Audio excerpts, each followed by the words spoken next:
लाड़काने में ख़बर शिर कंदासीं। लाड़काने में नौजवान ट्रैक्टर टाली तां किरी फौत थी वियो आहे। सिजावल रोड ते 27 वरियें जो पोरियत सुणो ख़ान मक्सी ट्रैक्टर टाली तां किरी सख्त ज़ख्मी थी पियो।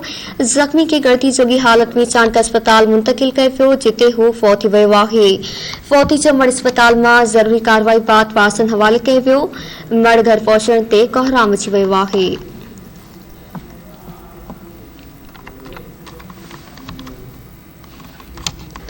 लाड़काने में ख़बर शेयर कई पिया। लाड़काने वेझो नौजवान ट्रैक्टर टाली तां किरी फौत थी वियो आहे।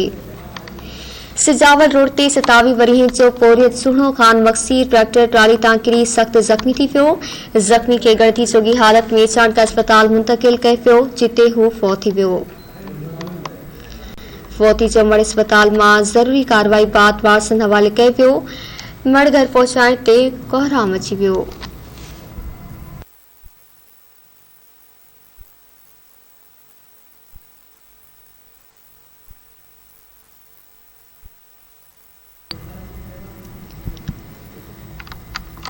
लाड़काने में ख़बर शेयर कई पिया। लाड़काने वेझो नौजवान ट्रैक्टर टाली तां किरी फौत थी वियो आहे। सिजावल रोड ते 27 वरियें जो पोरियत सुणो ख़ान मक्सी ट्रैक्टर टाली तां किरी सख्त ज़ख्मी थी पियो।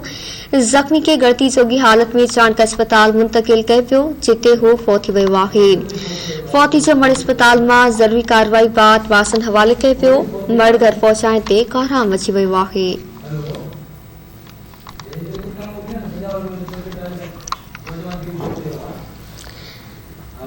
लाड़काने में ख़बर शेयर कई पिया। लाड़काने वेझो नौजवान ट्रैक्टर टाली तां किरी फौत थी वियो आहे। सिजावल रोड ते 27 वरियें जो पोरियत सुणो ख़ान मक्सी ट्रैक्टर टाली तां किरी सख्त ज़ख्मी थी पियो आहे। तफ़सील मालूम कंदासीं ब्यूरो चीफ लाड़काणो मुनव्वर खां। जी मुनव्वर, आगाह कजो।